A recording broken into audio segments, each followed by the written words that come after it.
بسم الله الرحمن الرحيم.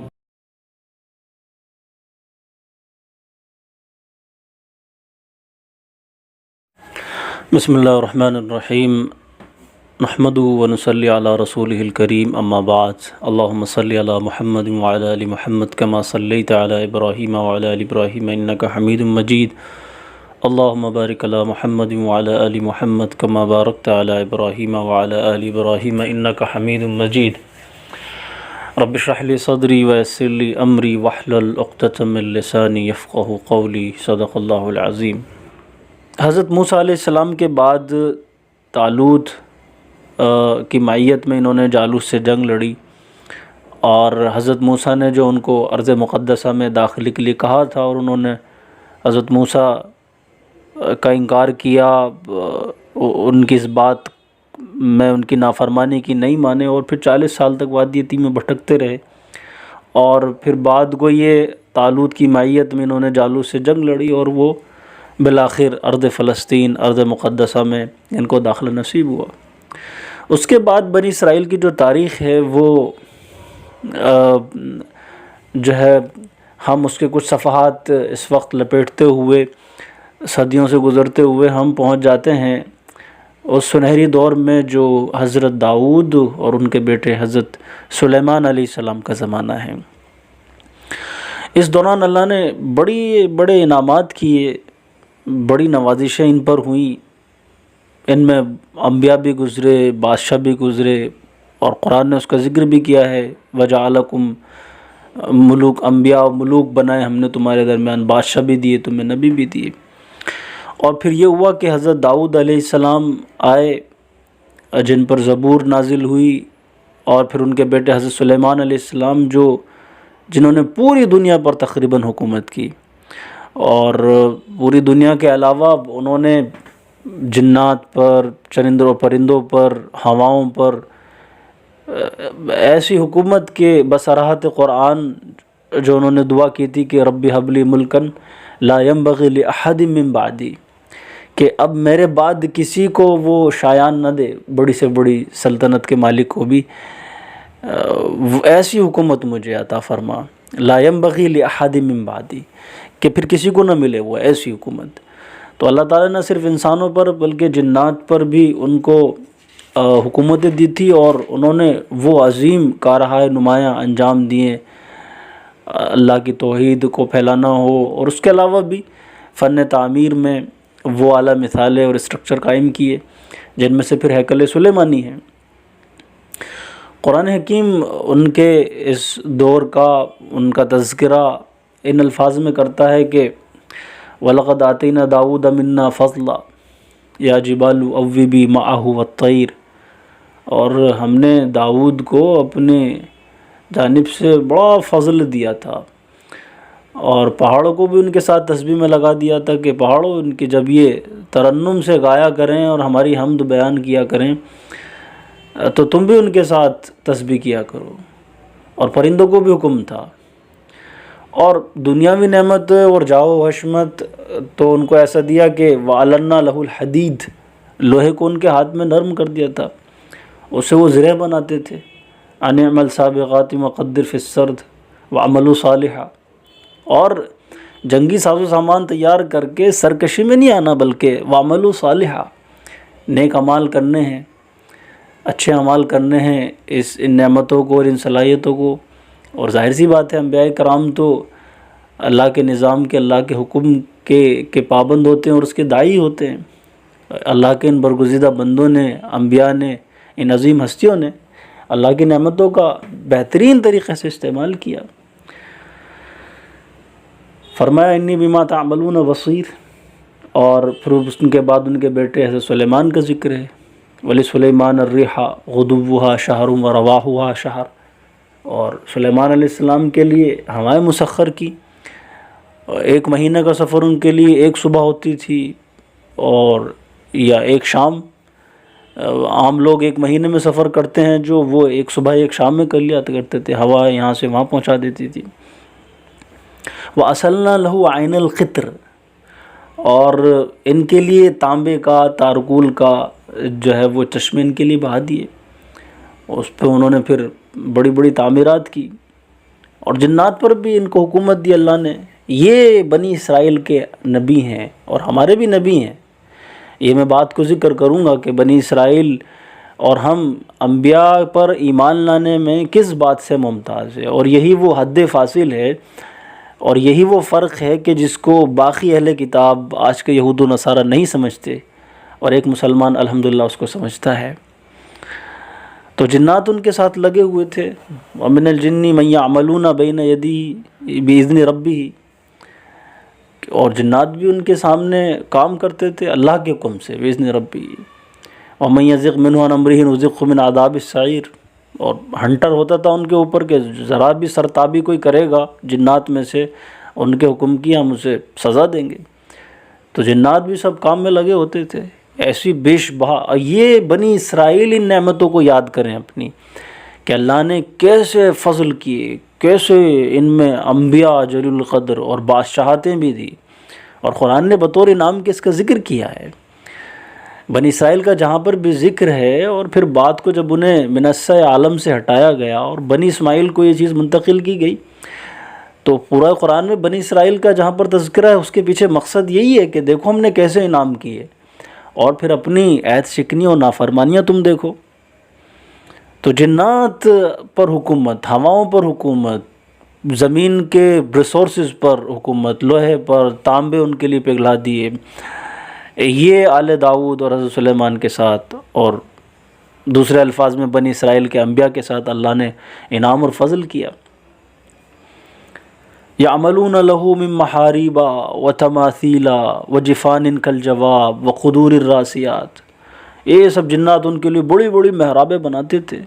جو انسان کے بس کا نہیں ہے، بڑے بڑے مجسمے بناتے تھے، تماثیل بناتے تھے، بڑے بڑے کنڈے بناتے تھے، پیالے بناتے تھے، کالجواب، بڑے کنڈوں کی طرح، تالابوں کی طرح۔ اور فرمایا اعملوا آل داؤد شکرا، اے آل داؤد شکر بجا لاؤ ان نعمتوں کا۔ اور حقیقت یہ ہے کہ وَقَلِيلٌ مِّنْ عِبَادِيَ الشَّكُورُ، نعمتیں تو ملتی ہیں ہماری طرف سے، لیکن ہمارے بندوں میں شکر گزاری بڑی کم ہے، بندے شکر گزار بہت کم ہیں۔ لیکن انہوں نے شکریہ ادا کی۔ حضرت سلیمان علیہ السلام تو انبیاء، جیسا کہ میں نے عرض کیا، اللہ کے حکم کا ان سے زیادہ پابند کون ہو سکتا ہے۔ تو یہ سنہری دور حضرت سلیمان علیہ السلام، حضرت داؤد علیہ السلام کے زمانے میں آیا ہے، جس میں حضرت سلیمان بنی اسرائیل کے نبی پوری دنیا پر انہوں نے حکومت کی، چرند پرند پر، جنات پر، زمین کے ریسورسز اور خزانے اللہ نے ان کے سامنے رکھ دیے، اور حقیقت میں وہ سلطنت بنی اسرائیل کو دی کہ جو نہیں ملی پھر بعد میں کسی کو ایسی۔ اسی دور میں حضرت سلیمان علیہ السلام نے وہ جنات کی مدد لی اس میں، اور وہ بڑا ہیکل جس کو سلیمان ٹیمپل، معبد کہہ لیجئے، یا اس کو جو لفظ متعارف ہے آج کل ہیکل سلیمانی بنایا۔ ہیکل کہتے ہی ہیں بڑی دیو قامت، بڑی مجسم عمارت کو کہتے ہیں۔ تو حضرت سلیمان نے ایک بہت بڑی مسجد بنوائی جو ہیکل سلیمانی تھی، اور چونکہ نبی تھے، اللہ کو ماننے والے تھے، تو وہ شرک کے لیے نہیں بنی، نعوذ باللہ من ذالک، وہ توحید کا مرکز تھا۔ یہ بات یہاں سے سمجھیں کہ اپنی اصل کی اعتبار سے وہ مسجد جس کو اب بعد کو مسجد اقصیٰ کہا گیا، یا جس کا نام کبھی ہیکل سلیمانی تھا، اس کو ہیکل کہہ دیا جاتا ہے، وہ اصلاً مسجد ہے، اور وہ مسجد ایک اللہ کی توحید کے لیے بنائی گئی تھی، اس کی عبادت کے لیے بنائی گئی تھی۔ تو اگر وہی کام وہاں پر کیے جائیں گے، یا جو اللہ کی توحید کے انبیاء کے مشن کے حامل ہوں گے وہ زیادہ حقدار ہوں گے اس مسجد کے، یا وہ ہوں گے جو ان انبیاء کی تعلیمات سے ہٹ گئے ہیں؟ الغرض ہم اس پر بات کریں گے۔ تو یہ وہ شان و شوکت کا زمانہ تھا۔ بعد کو پھر یہ ہوا کہ کل نفس ذائقۃ الموت، یہ انبیاء بھی دنیا سے رخصت ہوئے، بنی اسرائیل میں پھر اور بادشاہ آتے رہے، اور پھر آہستہ آہستہ ان میں اخلاقی خرابیاں، بددیانتی، خدا کے احکام کا انکار، مورتی پوجا، اور تورات کو نبذوہ وراء ظہورہم، پس پشت ڈال دیا، اس کی جگہ پر اپنی طرف سے کتابیں لکھتے تھے، اور اپنی منمانی ان کے اندر شروع ہو گئی، نبیوں کو انہوں نے قتل کرنا شروع کیا، ان کو ستانا شروع کیا۔ یقتلون الانبیاء ویقتلون الناس یامرون الناس بالقسط، قرآن نے کہا ہے کہ نبیوں کو تو قتل کرتے ہی تھے، اس کے علاوہ جو بھی انصاف اور جسٹ کی بات کرتا تھا، عدل کی بات کرتا تھا، ان سب کو اپنے راستے سے ہٹاتے تھے۔ وہی بے راہ روی، وہی انارکی، وہی مزاج کا اکھڑ پن، وہی عہد شکنی جو ان کی طبیعت کا حصہ تھا، وہ ہر جگہ غالب رہی ان کی۔ اللہ کے ان بے شمار بے پناہ انعامات کے باوجود ان میں یہ سرکشی غالب رہی۔ تو ان میں پھر بعد میں یہ ہوا کہ مورتی پوجا آ گئی ان کے اندر، تورات کو انہوں نے چھوڑ دیا اور اپنی طرف سے بلکہ صحیفے لکھتے تھے اور اس کو کہتے تھے یہ اللہ کی طرف سے۔ یہ سب خرابیاں ہوئیں۔ اس دوران ان پر پھر بابل کے بادشاہ، بیبلون، بابل جو ایک بڑی وسیع سلطنت تھی، بڑی کامیاب سلطنت تھی عہد قدیم میں، جو دو نہروں کے درمیان، جسے دجلہ اور فرات کہتے ہیں،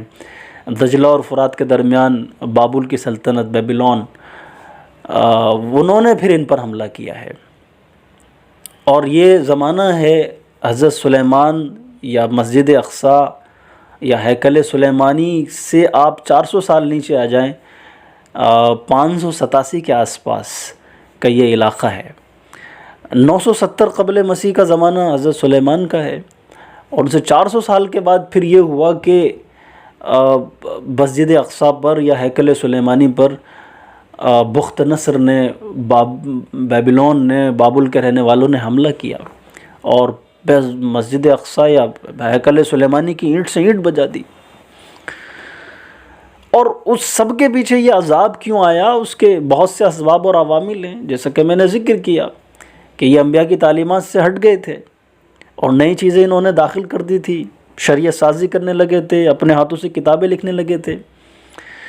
اور سب سے بڑی بات جو ان تمام جرم، نافرمانیوں، عدوان اور سرکشی سے الگ ہٹ کر کے ایک بات جو سب سے غلط تھی،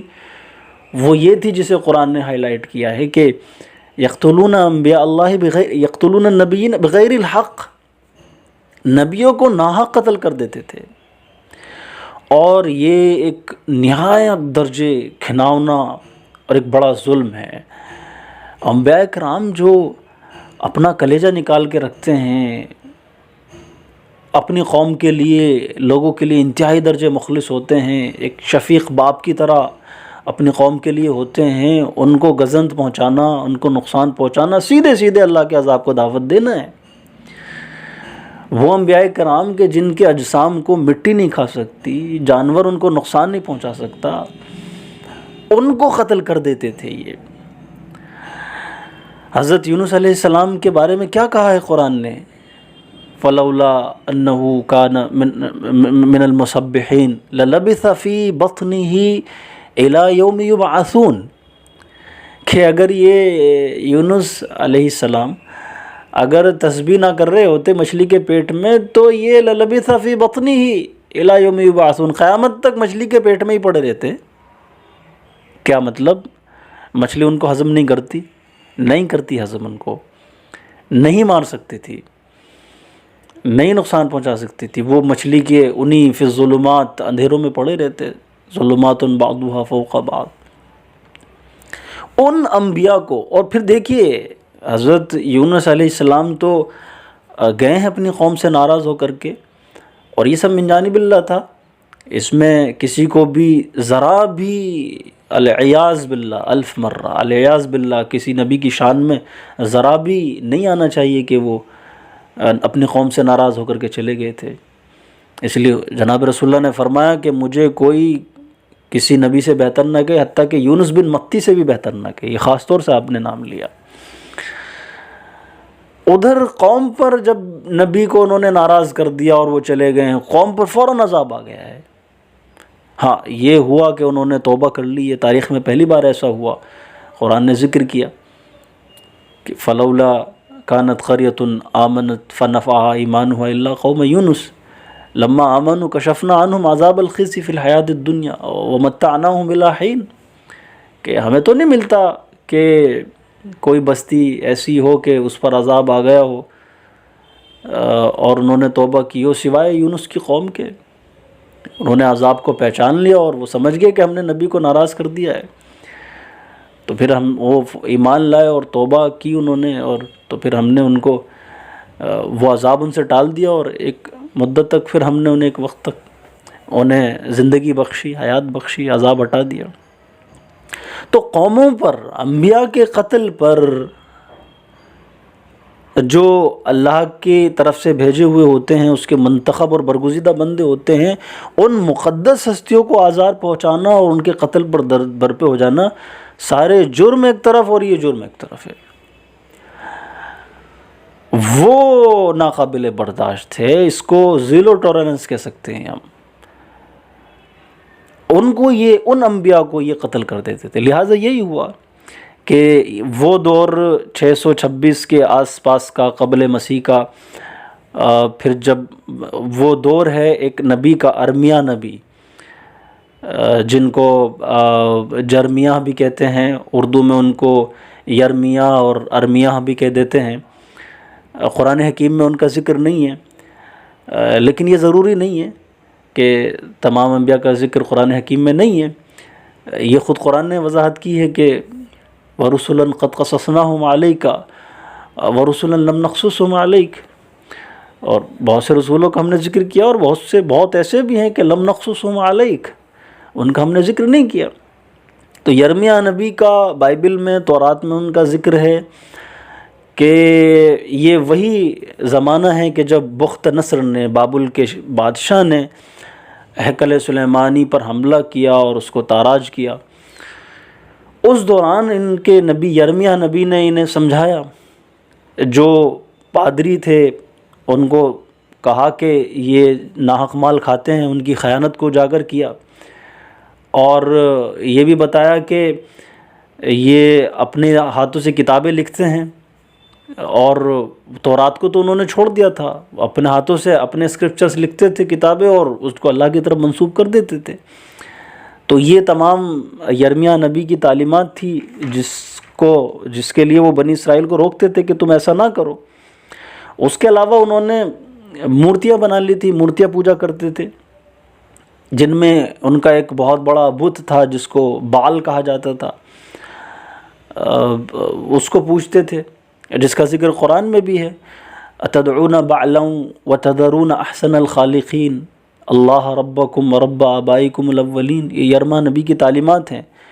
یہ ان کے دور کا ہے بعل بت. بنی اسرائیل کی یہ خرابیاں ان پر توجہ دی، تو وہ بعل بت کو پوجتے تھے یرمیہ نبی کے زمانے میں، اور اپنے ہاتھوں سے، جیسے میں نے کہا، کہ لکھتے تھے. اس کو بھی قرآن نے اشارہ دیا ہے، فَوَيْلٌ لِّلَّذِينَ يَكْتُبُونَ الْكِتَابَ بِأَيْدِيهِمْ ثُمَّ يَقُولُونَ هَذَا مِنْ عِنْدِ اللَّهِ.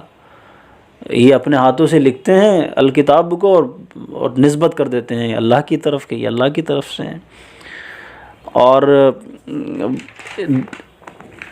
اور ایک چیز جس پر وہ نکیر کرتے تھے کہ جو پادریاں ہیں، یہ مذہبی لوگ، جو ذمہ دار لوگ ہیں، وہ جو ہیں یہ لوگوں کے مال ناحق کھاتے ہیں.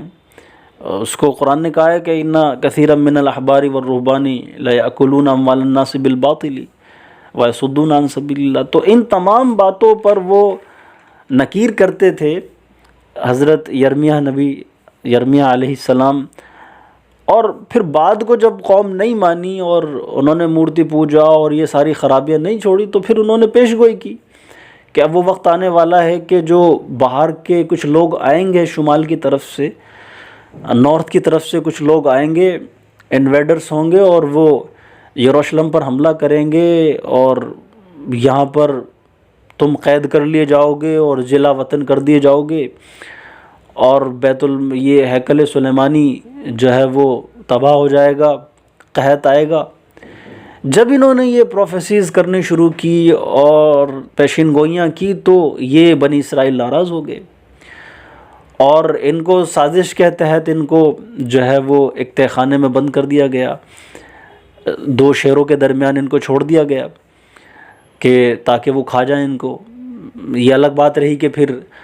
شیروں نے ان کو نقصان نہیں پہنچایا، اور وہ پھر ایک صاحب نے ایک شخص نے ان کو وہاں سے نکال لیا، اور ان کو کئی بار ان کے قتل کی، یرمیہ نبی کے قتل کی انہوں نے سازش کی،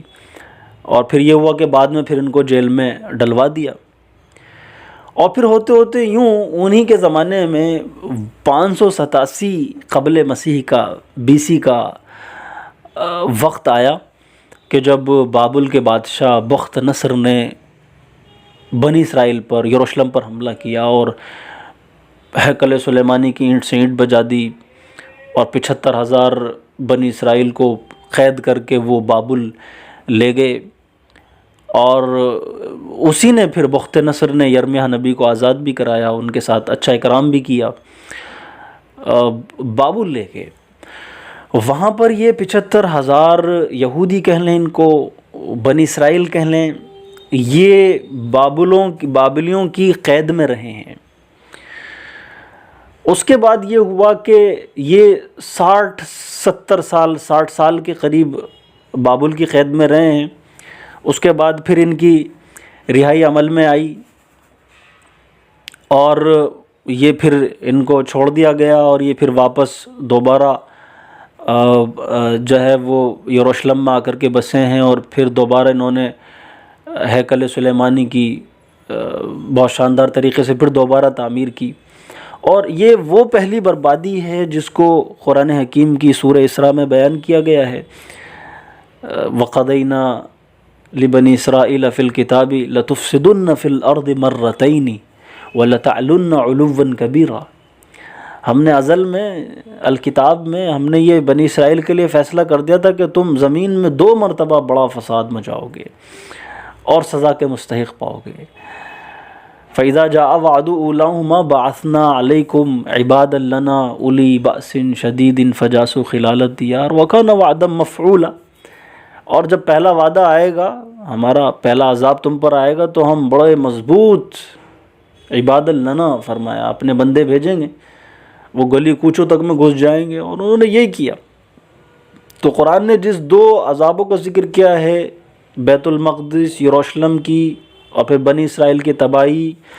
اور ان کا قید کر لیا جانا، یہ وعد اولاہما ہے جو قرآن کی سورہ اسراء میں جس کا ذکر ہے۔ تو یہ تقریباً 70 سالوں تک بابلیوں کی قید میں رہے، بخت نصر کی قید میں رہے، اور پھر بعد کو یہ ریلیز کر دیے گئے، اور یہ دوبارہ پھر آ کر کے وہاں پر بسے ہیں، اور انہیں پھر دوبارہ ہیکل سلیمانی تعمیر کرنے میں تقریباً 40 سال کا عرصہ لگ گیا ہے۔ تو یہ 100 سال کا وہ پیریڈ ہے جو یرمیہ نبی سے کے انذار سے شروع ہوتا ہے، کہ پھر دوبارہ یہ پہلی بربادی ہے یروشلم کی، بیت المقدس کی، کہ پھر دوبارہ کھڑے ہونے میں ان کو 100 سال لگ گئے ہیں۔ اسی دوران کہ جب یروشلم کے لوگ یعنی بنی اسرائیل بابل کی قید میں تھے، اسی دوران ایک شخص کا یہاں سے گزر ہوتا ہے جس نے پھر یہاں کے جو حالات دیکھے ہیں کہ بستیاں الٹی پڑی ہوئی ہیں اور اینٹ سے اینٹ بچا دی گئی ہیں، اور ایسا لگتا ہی نہیں کہ کبھی یہاں پر کوئی انسان آباد تھے۔ ایسی تباہی، ایسا خطرناک منظر جس کو قرآن نے ذکر کیا ہے، او کالذی مر علی قریۃ وہی خاویۃ علی عروشہا قال انا یحیی ہذہ اللہ بعد موتہا، کہ وہ شخص کو دیکھ کا ذکر کہ جس نے جو ان کی بستیوں کے پاس سے گزرا، اس نے کہا کہ یہ حالت، انا یحیی ہذہ اللہ بعد موتہا، یہ تو سب مر گئے ہیں، مردہ ہو گئے ہیں، اب بنی اسرائیل کیسے زندہ ہوں گے، اب کیسے یہ پھر آباد ہوگی یہ بستیاں۔ فاماتہ اللہ مئۃ عام، اللہ نے ان کو 100 سال کے لیے موت دے دی۔ اس میں بعض اہل علم، بہت کم، بہت کم اہل علم یہ بھی کہتے ہیں کہ یہ 100 سال تک ان کو موت نہیں آئی تھی، بلکہ یہ ان کا ویژن تھا، وہ ٹرانس میں چلے گئے، محویت کے عالم میں، یہ ان کا رؤیا تھا جو آدمی جاگتے ہوئے دیکھتا ہے۔ رؤیا میں انہوں نے دیکھا کہ بنی اسرائیل کو دوبارہ پھر سے عروج پانے کے لیے اور ان کی نشأت ثانیہ میں 100 سال لگیں گے، لیکن ہم اس طرف نہیں جاتے، ہم یہی لیتے ہیں جس کو زیادہ تر اہل علم نے اختیار کیا ہے کہ 100 سال تک کے لیے اللہ نے ان کو موت دے دی، اور پھر 100 سال کے بعد جب ان کو اٹھایا تو انہوں نے دیکھا کہ وہ جو بستیاں ہیں بنی اسرائیل پھر سے آباد ہو گئے ہیں، اور وہی شان و شوکت ہے ہیکل سلیمانی کی۔ بلکہ بعض قصے بھی پھر مشہور ہیں ان کے کہ ان کو یہودی عزیر کہتے تھے۔ انہوں نے پیشین گوئی کی تھی کہ 100 سال لگیں گے تمہارے دوبارہ تمہاری نشأت ثانیہ میں۔ تو اور یہی ہوا کہ جیسا انہوں نے کہا، قرآن نے تو ان کو عزیر کہا ہے آگے چل کر کے، تو پھر یہ ہوا کہ انہوں نے اسی وجہ سے حضرت عزیر کو، جنہوں نے یہ پیش گوئی کی تھی کہ 100 سال لگیں گے بنی اسرائیل کو بابل کی قید سے آزاد ہونے میں، اور پھر دوبارہ ہیکل سلیمانی بنانے میں، اور یروشلم واپس آنے میں، تو جب واقعی ایسا ہوا تو انہوں نے ان کو، عزیر کو انہوں نے کہا کہ ان کی بات تو سچ نکلی ہے،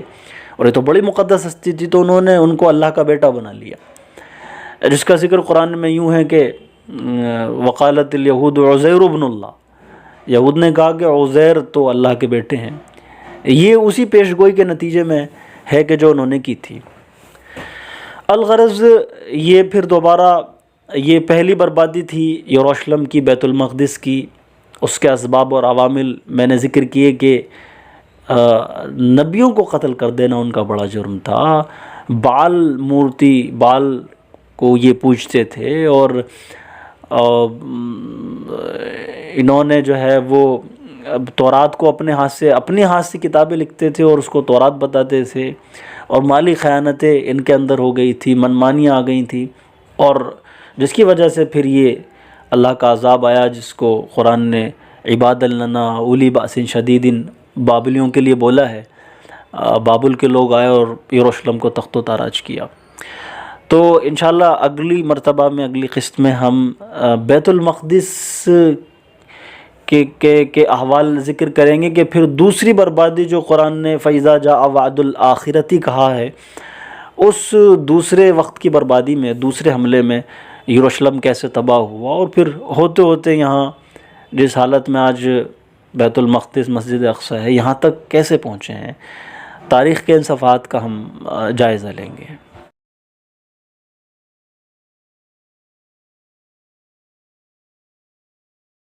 یروشلم کی پہلی تباہی، جس کو قرآن نے وعد اولاہما کہا ہے، یہ 587 عیسوی میں،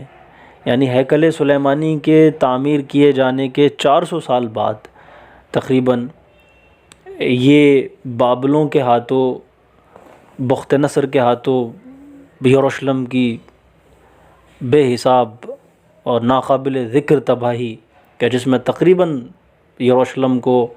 اور ہیکل سلیمانی کو تاراج کر دیا گیا اور یہودیوں کو قید کر لیا گیا، یہ 587 قبل مسیح میں یہ واقعہ پیش آیا۔ اس کے بعد جیسے میں نے ذکر کیا کہ ان کو دوبارہ بنی اسرائیل کو اٹھ کھڑا ہونے میں، ان کی نشأت ثانیہ میں 100 سال لگ گئے، اور پھر بیت المقدس یا ہیکل سلیمانی اپنی اسی پرانی بہار پر لوٹ آیا، اور ہوتے ہوتے یوں تاریخ کے صفحات کو ہم لپیٹتے ہوئے آگے بڑھتے ہیں، اور وہ سنہری دور آیا کہ جس میں اللہ کے نبی حضرت زکریا ہیں، مریم علیہ السلام ہیں، اور حضرت عیسیٰ علیہ السلام کا جو دور ہے، ان میں حضرت زکریا علیہ السلام کے بیٹے حضرت یحییٰ علیہ السلام کہ جنہوں نے حضرت مریم کو بیت المقدس میں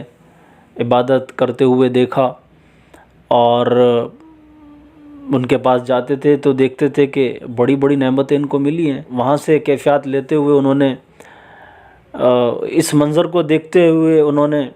اللہ سے دعا کی کہ اللہ مجھے بھی اولاد چاہیے، گو کہ میں بوڑھا ہو گیا ہوں، میرے سر کے بال سفید ہو گئے ہیں۔ تو ان کے یہاں پھر اللہ کی طرف سے بشارت دی گئی، حضرت یحییٰ کی پیدائش ہوئی اور ان کو نبی بنایا گیا۔ تو ان کے ساتھ بھی بنی اسرائیل نے وہی روا رکھا جو سابقہ انبیاء کے ساتھ انہوں نے کیا، اور جس کی شروعات تو دراصل یہ حضرت موسیٰ علیہ السلام کے زمانے سے کر آئے تھے۔ یہ الگ بات ہے کہ حضرت موسیٰ علیہ السلام کے بارے میں کبھی ان کی نبوت کے بارے میں انہوں نے شک نہیں کیا، کیونکہ جن مظالم سے حضرت موسیٰ علیہ السلام نے بنی اسرائیل کو نجات دلائی تھی وہ واقعی ناقابل ذکر تھے، اور وہ اس کو دیکھ چکے تھے کہ حضرت موسیٰ علیہ السلام ہمارے لیے نجات دہندہ بن کر آئے۔ لیکن حضرت موسیٰ علیہ السلام کے پورے واقعات آپ قرآن حکیم میں مطالعہ کریں، دیکھیں تو پتہ چلتا ہے کہ انہوں نے بھی حد درج و نافرمانی حضرت موسیٰ علیہ السلام کی. اور آخری حد یہ ہوگی کہ جب انہوں نے وادی سینا میں ان سے جب کہا گیا کہ فلسطین کی زمین کو فتح کرو، اللہ تمہیں لڑنے کا حکم دیتا ہے، تو انہوں نے صاف نبی کا انکار کر دیا. اور انہی حالات میں پھر اسی صحرا میں حضرت موسیٰ علیہ السلام کا انتقال بھی ہوا. جناب رسول اللہ نے تو فرمایا ہے کہ میں جب معراج کے سفر پر گیا تو میں نے رأیت موسیٰ یصلی فی قبرہ، مجھے وہ قبر دکھائی گئی اور میں چاہوں تو تمہیں سرخ ٹیلوں کے پاس کے نیچے حضرت موسیٰ کی قبر تمہیں دکھا بھی سکتا ہوں. الغرض یہ کہ انبیاء کے ساتھ نافرمانیاں کرنا، ان کی تعلیمات سے روگردانی کرنا، اللہ کی کتاب کی بے حرمتی کرنا، سرکشی اور عناتابی، یہ ان کے مزاج کا حصہ تھا. اس پر ہم روشنی ڈال آئے ہیں. اور یہی ہوا حضرت یحییٰ علیہ السلام کے خلاف بھی. ہم اس تفصیل میں نہیں جاتے. نافرمانی کی ان کی بھی، سازشیں کی ان کے خلاف، اور پھر یہ ہوا کہ حضرت یحییٰ علیہ السلام کو انہوں نے شہید کیا. اللہ کے نبی حضرت زکریا علیہ السلام کے بیٹے حضرت یحییٰ کو انہوں نے شہید کیا. اور پھر بعد کو حضرت عیسیٰ علیہ السلام کو بھی شہید کرنے کے در پہ ہو گئے. ان کو صلیب دینی چاہیے، رومیوں کے ہاتھوں انہوں نے صلیب دینی چاہیے، جس میں پھر یہ ہوا کہ اللہ تعالیٰ نے ان کو بچا لیا. تو اس سنہری دور کی جو ایک طرح سے ان کی دوبارہ جو بنی اسرائیل کی بربادی ہوئی ہے یروشلم کی، جس کے بعد یہ ہمیشہ کے لیے پھر دنیا بھر میں بکھیر دیے گئے، اس سے پہلے کا یہ سنہری دور ہے بنی اسرائیل کا، جس میں حضرت زکریا علیہ السلام ہیں، حضرت یحییٰ علیہ السلام میں، اور حضرت عیسیٰ علیہ السلام ہے. اور اس کا ذکر سورہ آل عمران میں بڑی خوبی سے ہوتا ہے. پورا واقعہ ہی ایک جگہ اللہ نے ذکر کر دیا کہ جب عمران کی بیوی نے اذ قالت امرأۃ عمران رب انی نذرت لک ما فی بطنی محررا فتقبل منی، جب انہوں نے کہا کہ اللہ میرے پیٹ میں جو بچہ ہے میں نے منت مانی ہے کہ میں بیت المقدس کے لیے اس کو تیری دین کی خدمت کے لیے خاص کر دوں گی. پھر المختصر یہ ہوا کہ رب انی وضعتها انثی واللہ اعلم بما وضعت ولیس الذکر کالانثی، انہوں نے حضرت مریم کو پیدائش دی. اور پھر یہ ہوا کہ حضرت مریم کے بطن سے پھر یہ ہوا آگے چل کر کے وہ ان کی نیک نامی کی، ان کی عفت اور پاک دامنی کی، اور خود قرآن نے اس کی شہادت دی ہے. ان کو جو ہے علی نساء العالمین، یا مریم اقنتی لربک واسجدی وارکعی مع الراکعین، یا مریم ان اللہ اصطفاکی وطہرکی واصطفاکی علی نساء العالمین، دنیا کی تمام عورتوں پر تم کو چنا ہے اور فضیلت دی ہے. ان کے بطن سے بغیر باپ کے حضرت عیسیٰ علیہ السلام کی پیدائش ہوئی ہے، جو بنی اسرائیل کے سب سے آخری نبی ہیں. بنی اسرائیل میں حضرت عیسیٰ علیہ السلام آئے، پلے بڑھے اور اپنی تعلیمات شروع کی. اللہ نے ان کو معجزے بھی دیے، وہ معجزے بھی ان کو دکھائے حضرت عیسیٰ علیہ السلام نے. اور اس کا ذکر قرآن میں ہے کہ انی اخلق لکم من الطین کہیئۃ الطیر فانفخ فیہ فیکون طیرا باذن اللہ وابرئ الاکمہ والابرص، میں کوڑیوں کو اور پیدائشی اندھوں کو بینا کر دیتا ہوں. وأحیی الموتى باذن اللہ، مردوں کو اللہ کے اذن سے زندہ کر دیتا ہوں. وانبئکم بما تأکلون وما تدخرون فی بیوتکم، میں وہ سب بتا سکتا ہوں جو تم کھا کے آئے ہو گھر سے، اور گھروں میں جو کچھ تم نے رکھا ہوا ہے کھانے کی چیزیں، وہ سب بتا سکتا ہوں. اور بعض وہ چیزیں جو تمہاری نافرمانیوں کے سبب تم پر حرام کر دی گئی تھی، اس کو میں حلال کرنے کے لیے آیا ہوں. وَلِأُحِلَّ لَكُمْ بَعْدَ الَّذِي حُرِّمَ عَلَيْكُمْ. تو وہ کوئی نیا دین لے کر کے نہیں آئے تھے، بلکہ وہ بنی اسرائیل میں ایک مصلح کی حیثیت سے تھے. اللہ کے نبی حضرت عیسیٰ علیہ السلام وہ ریفارمز کرنا چاہتے تھے. بنی اسرائیل کی بدعمالیوں کے سبب ان پر جو چیزیں حرام کر دی گئی تھی، اور بذات خود انہوں نے اپنے اوپر جو چیزیں حرام کر دی تھی، ان کو حلال کرنے کے لیے حضرت عیسیٰ علیہ السلام آئے تھے. اور وہ خود کہہ رہے ہیں کہ وہ مصدقا لما بین یدی من التوراۃ، میں کوئی نئی تعلیمات نہیں لے کر آیا ہوں، جو تورات ہے مجھ سے پہلے اسی کی تصدیق کرتا ہوں میں، اور یہی سیدھا راستہ ہے. لیکن پھر بعد میں یہ ہوا کہ وہ حضرت عیسیٰ علیہ السلام کے در پہ ہو گئے اور ان کو ستایا، اور بالآخر یہ ہوا کہ رومی، جن کا بھی ہم ذکر کریں گے، رومیوں کے ہاتھوں ان کو صلیب دلانی چاہیے۔ وہی رومی پھر جنہوں نے یروشلم کو بعد میں تاراج کیا۔ حضرت عیسیٰ علیہ السلام نے جب دیکھا کہ بنی اسرائیل کسی صورت ماننے والے نہیں ہیں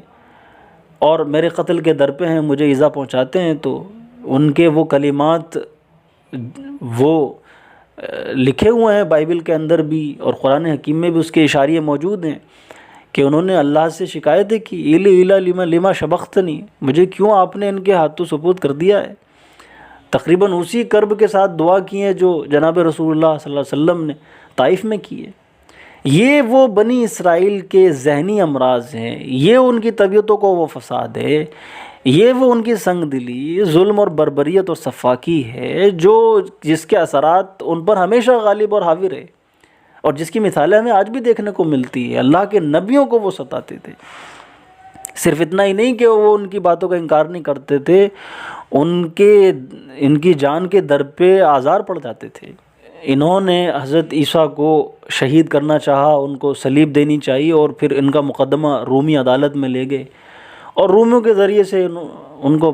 تقریباً اپنے زعم میں انہوں نے حضرت عیسیٰ کو صلیب دے دی اور ان کو شہید کر دیا۔ یہ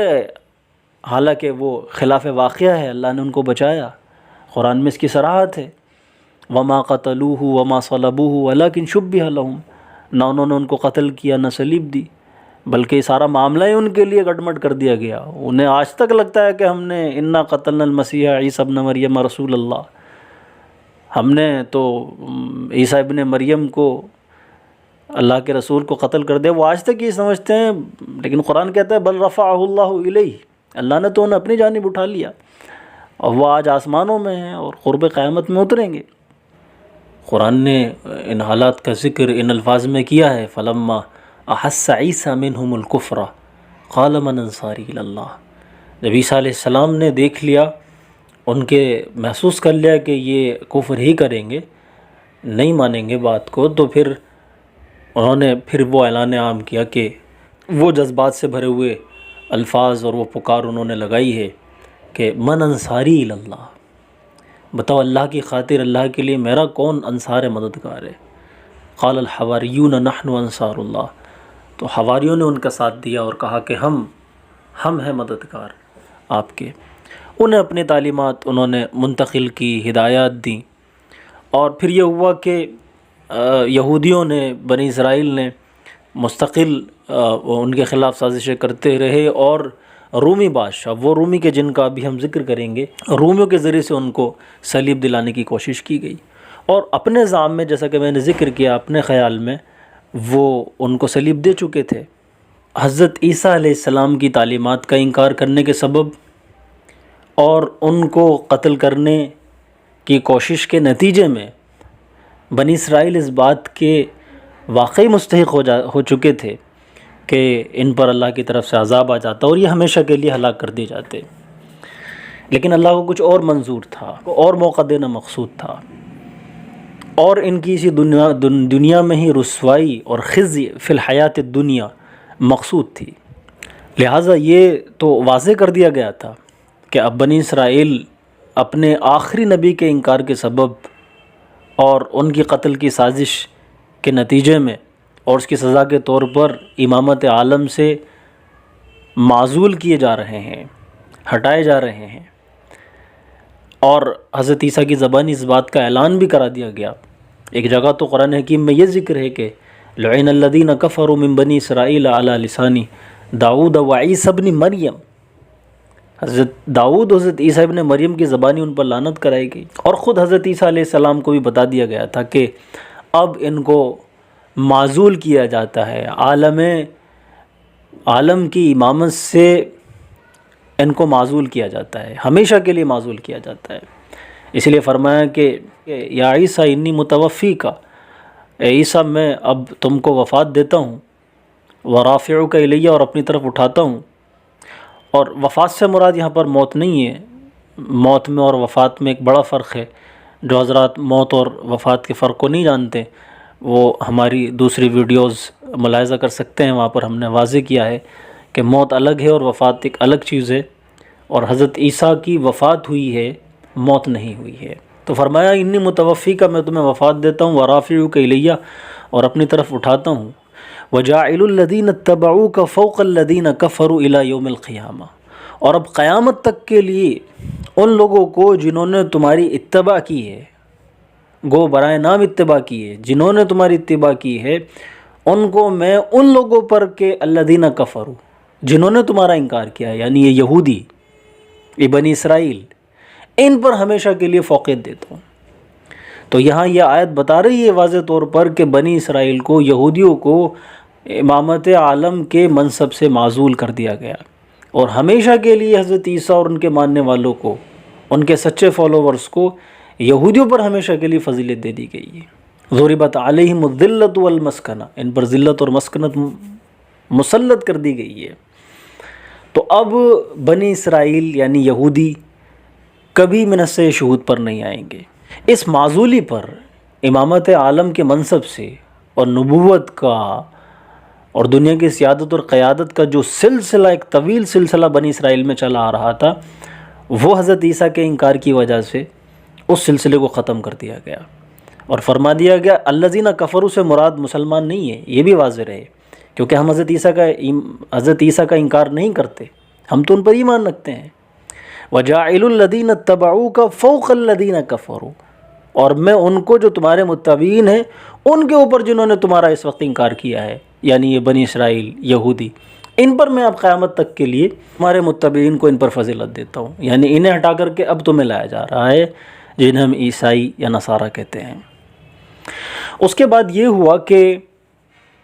حضرت عیسیٰ کے آسمان پر اٹھائے جانے کے 70 سال کے بعد 70 AD میں رومیوں نے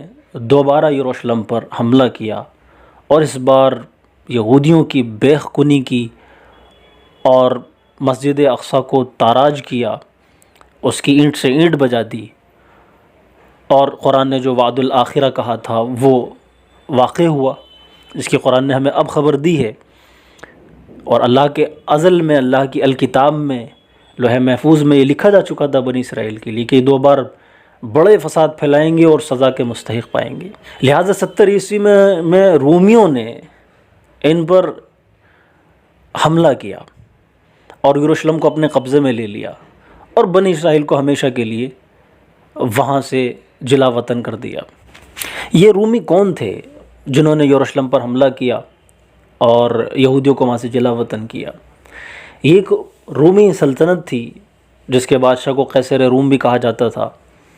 یہ بحر روم کے آس پاس قائم ہونے والی ایک ریاست تھی، اور یہ ایک بہت بڑی سلطنت تھی جو تقریباً جس کا اقتدار 1000 سال کو محیط ہے، جس میں آج کا موجودہ اٹلی، فرانس، جرمن، برطانیہ، ترکی، مصر، شام اور فلسطین، یہ پورا علاقہ ان کے زیر اثر تھا۔ اور پھر یہ رومی بعد کو 2 حصوں میں تقسیم ہو گئے، جن کو پھر مشرقی روم کہا جانے لگا اور مغربی روم کہا جانے لگا۔ مغربی رومی جو تھے یہ انہوں نے 500 سال تک اقتدار کیا، اور جو مشرقی رومی تھے جن کو پھر بعد میں بیزنٹائن ایمپائر جس کو کہا جانے لگا، بازنطینی سلطنت، یہ انہوں نے 1000 سال تک کے طویل عرصے پر راج کیا ہے، اور اسلامی فتوحات کے نتیجے میں ان کے کچھ حصے مسلمانوں کے زیر نگیں آئے، اور حقیقی خاتمہ ان کا پھر سلطنت عثمانیہ کے دور میں ہوا کہ جب سلطنت عثمانیہ میں سلطان نے ان کو شکست فاش دی۔ تو 1453 کے آس پاس جا کر کے 15ویں صدی میں بازنطینی حکومت کا مکمل خاتمہ ہوا۔ لیکن اس وقت کہ جب انہوں نے 70 AD میں 70 عیسوی میں یروشلم پر حملہ کیا اور یہودیوں کو جلا وطن کیا، اس وقت یہ مشرقی اور مغربی نہیں تھے۔ اس کے بعد سے 70 AD کے بعد سے یروشلم کو تاراج کیا گیا، اور بنی اسرائیل کو، یہودیوں کو ہمیشہ کے لیے دنیا بھر میں بکھیر دیا گیا، ہمیشہ کے لیے جلا وطنی ہو گئی۔ اور اس کے بعد یہاں پر بازنطینی ایمپائر، بازنطینی سلطنت کا قیام عمل میں آیا، اور اسی کی دیکھ ریکھ میں پھر بیت المقدس رہا۔ بازنطینی ایمپائر یا رومن ایمپائر کہہ لیں یا بازنٹائن ایمپائر کہہ لیں، بازنطینی سلطنت، چونکہ یہ ستاروں کو پوجتے تھے زحل، مشتری، عطارد، مریخ، ان کو پوجتے تھے۔ اور تو انہوں نے بیت المقدس کے احاطے میں اپنے بہت سے پیگنز بھی بنائے، اپنی بہت سی عبادت گاہیں بنائیں جن میں وہ شرکیہ رسوم کرتے تھے۔ اور پھر بعد کو یہ ہوا کہ قسطنطین اول نے 330 عیسوی میں عیسائیت قبول کر لی، اور ایک طرح سے عیسائی جو پوری دنیا میں مقہور اور مظلوم تھے ان کو رومی بادشاہ کی سرپرستی حاصل ہوئی، اور پھر عیسائیت نے بہت لمبی ترقی کی۔ پوری بازنطین امپائر جو ہے وہ رومی سلطنت ایک طرح سے عیسائی سلطنت ہو گئی۔ اس کے بعد فلسطین اور یروشلم کا جو علاقہ ہے وہ مسلسل بازنطینی سلطنت کے زیر اثر رہا، تاں آ کے حضرت عمر کے زمانے میں کہ جب اسلامی فتوحات پھیلی ہیں تو حضرت عمر نے 636 میں یا تقریباً 638 میں پھر سے یروشلم کو فتح کیا ہے۔ حضرت عمر رضی اللہ عنہ کے زمانے میں جب بیت المقدس یروشلم فتح ہوا ہے تو وہاں کے جو عیسائی پادری تھے انہوں نے مسلمانوں کو بیت المقدس کی چابیاں دینے سے انکار کر دیا، اور انہوں نے یہ شرط رکھی کہ جب تک امیر المومنین حضرت عمر رضی اللہ عنہ خود نہیں آ جاتے، بنفس نفی تشریف نہیں لے آتے، ہم بیت المقدس کی چابیاں تمہارے سپرد نہیں کریں گے۔ اس وقت وہ تاریخی واقعہ ظہور پذیر ہوا جو تاریخ کے الفاظ میں سنہرے لفظوں سے لکھا گیا ہے، لکھا جانے کا مستحق ہے، کہ حضرت عمر آئے ہیں سوار ہو کر کے اونٹ پر، اور کبھی غلام سوار ہوتا ہے اونٹ پر، کبھی خود سوار ہوتے ہیں، اور جس وقت وہ بیت المقدس میں پہنچے ہیں، یروشلم میں داخلہ ہوا ہے، اس وقت وہ اونٹ کی نکیل پکڑ کر آگے چل رہے تھے اور ان کا غلام پیچھے بیٹھا ہوا تھا۔ یہ حالات اور یہ منظر دیکھ کر کے عیسائی پادریوں نے کہا کہ ہاں ہمیں یہی توقع تھی، ہماری کتابوں میں لکھا ہے کہ مسلمانوں کا ایک خلیفہ ہوگا اور وہ اسی حال میں ہوگا۔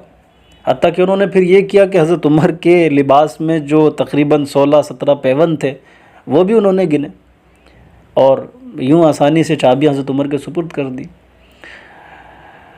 یروشلم میں وہاں پر حضرت مسجد اقصیٰ میں پھر یہ کہ حضرت عمر کے نام سے مسجد عمر بھی بنائی گئی ہے، اور پھر یہ مسلمانوں کے زیر نگی آیا۔ اس کے بعد بنو امیہ کے زیر نگی آیا ہے، پھر بنو عباس کے زیر نگی آیا ہے۔ بنو امیہ میں مروان بن عبد الملک نے مسجد اقصیٰ کی توسیع کی ہے، یہ اس کو شرف جاتا ہے۔ مروان بن عبد الملک نے بیت المقدس کی توسیع کی ہے، اس کے انتظام، انصرام اور امور کی نگرانی میں مسلمان رہے، اور انہوں نے عیسائیوں کو بھی وہاں پر باقی رکھا کہ وہ بھی مسجد اقصیٰ کی صفائی ستھرائی اور اس میں چراغ جلانا وغیرہ اس کی خدمات انجام دیتے تھے۔ بعد کو پھر جب عمر ابن عبدالعزیز کا زمانہ آیا ہے تو انہوں نے یہ عمل دخل بھی عیسائیوں کا ختم کرا دیا، اور مکمل پوری ذمہ داری مسجد اقصیٰ کی، بیت المقدس کی مسلمانوں کو دے دی۔ بنو امیہ کے بعد بنو عباس آئے، اور پھر بنو عباس ہی کے دور میں جو ہے بنی عباسی کے دور میں افریقہ میں موجودہ تیونس میں فاطمیوں کی حکومت قائم ہوئی، اور فاطمیوں نے مصر اور شام کے علاقے کو اپنے قبضے میں لیا، فتح کیا، وہاں پر ہی ان کی حکومت دراصل قائم ہوئی، اور پھر مستقل انہوں نے اس کو مسجد اقصیٰ کو اپنے کنٹرول میں رکھا، اور یہودیوں کو اور عیسائیوں کو مسجد اقصیٰ کی پہنچ سے دور ہی رکھا۔ اس کے بعد 1072 کے قریب سلجوقی آئے، سلجوقیوں نے مصر اور شام کے علاقے کو فتح کر لیا، تو پھر سلجوقوں کے زیر اثر مسجد اقصیٰ، اس کا انتظام، انصرام، دیکھ ریکھ، یہ علاقہ پورا ان کے زیر نگیں آیا۔ اور الب ارسلان جو سلجوقی سلطنت کا بادشاہ تھا، ان میں اور اسی نے دراصل یہ علاقہ فتح کیا۔ تو سلجوقیوں میں اور فاطمیوں میں یہ رسہ کشی جاری تھی، اور ادھر فرانس میں تیاریاں چل رہی تھی کروسیڈز کی، جن کو ہم صلیبی کہتے ہیں۔ اور پھر یہ ہوا کہ 1099 میں جب کہ سلجوقی اور فاطمی آپس میں لڑ رہے تھے، رسہ کشی جاری تھی، اسی دوران جو ہے وہ کروسیڈس آئے، صلیبی آئے، اور انہوں نے پہلی صلیبی جنگ لڑی، جس میں پہلی جنگ میں انہوں نے 1099 کے آس پاس انہوں نے بیت المقدس کو، یروشلم کے علاقے کو فتح کیا اور بیت المقدس کو اپنے قبضے میں لے لیا۔ تاریخ میں ان کی 70 AD کے بعد رومیوں کے ہاتھوں ان کی جلا وطنی کے بعد یہ پہلا موقع ہے بنی اسرائیل کے لیے، اس میں ہم یہودیوں کے ساتھ اب نصارہ کو بھی ایڈ کریں گے، بنی اسرائیل کے لیے یہ پہلا موقع ہے کہ جب وہ ان کے ہاتھ میں بیت المقدس آیا۔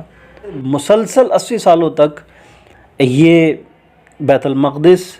صلیبیوں کے ہاتھوں میں، عیسائیوں کے ہاتھوں میں رہا، آ کے پھر سلجوقی اور پھر یہ کہ فاطمیوں کا زوال شروع ہوا، اور اس پر ایوبی ڈائنسٹی، ایوبیوں نے قبضہ کر لیا، ایوبی سلطنت آئی، اور ایوبی سلطنت میں ہی پھر وہ جاباز مجاہد شہسوار اور فاتح یروشلم حضرت صلاح الدین ایوبی ہیں کہ جنہوں نے پھر دوبارہ صلیبیوں سے بیت المقدس کو چھینا ہے۔ مسلسل 16 جنگیں حضرت صلاح الدین ایوبی نے لڑی ہیں، اور پھر 1187 میں جا کر کے 80 سال کے بعد حضرت سلطان صلاح الدین ایوبی نے مسجد اقصیٰ کو یہود اور عیسائیوں کے قبضے سے آزاد کرایا ہے۔ 1187 کے بعد سے لے کر کے پھر یہ ہوا کہ ایوبی سلطنت کا بھی زوال ہوا، تلک الایام نداولها بین الناس، اور ایوبوں کی جگہ سلطنت مملوک سلطنت کا آغاز ہوا۔ مملوکوں نے بھی بہت اچھا انتظام و انصرام کیا، جو تقریباً 2.5 صدی کو محیط ہے، اس میں انہوں نے بیت المقدس کی حفاظت کی، اور مسلمانوں کی کے زیر نگی بیت المقدس کا علاقہ رہا۔ اور پھر اخیر میں ترک آئے، عثمانیوں کی سلطنت آئی، جو 400 سال کو محیط ہے۔ 1453 کے آس پاس عثمانیوں نے اس علاقے پر اپنا قبضہ کیا، دوسرے علاقوں پر بھی، خصوصاً جس کا ہم ذکر کر رہے ہیں مصر، شام، فلسطین کا علاقہ، اور پھر یہ بیت المقدس، اس کا انتظام اور انصرام عثمانیوں کے، ترکوں کے زیر نگی آیا، اور یہ مستقل 400 سالوں تک بیت المقدس عثمانیوں کے ہاتھ میں رہا۔ اور یوں دیکھیں تو اس وقت سے کہ جب حضرت امیر المومنین حضرت عمر ابن خطاب رضی اللہ عنہ نے 638 میں اس کو فتح کیا، سے تب سے لے کر کے اب تک کہ جب عثمانی سلطنت کا سقوط 1917 میں ہوا، اس وقت تک بیت المقدس پورے 1200 سال کے عرصے میں مسلمانوں کے ہاتھوں میں ہی رہا، اور یہود اور عیسائی بنی اسرائیل مسجد اقصیٰ سے دور ہی رہے، سوائے اس ایک مختصر سے مدت کے جب کروسیڈس آئے، صلیبی جنگیں ہوئیں، اور 80 سالوں کے لیے بیت المقدس جو ہے وہ مسلمانوں کے ہاتھ سے نکلا ہے۔ پوری اس 1200 سالہ تاریخ میں بیت المقدس مسلمانوں ہی کے ہاتھ میں رہا، تاں کہ 1917 کا دور آیا، اور پھر سلطنت عثمانیہ کا خاتمہ ہوا۔ 1914 میں پہلے جنگ عظیم پیش آئی،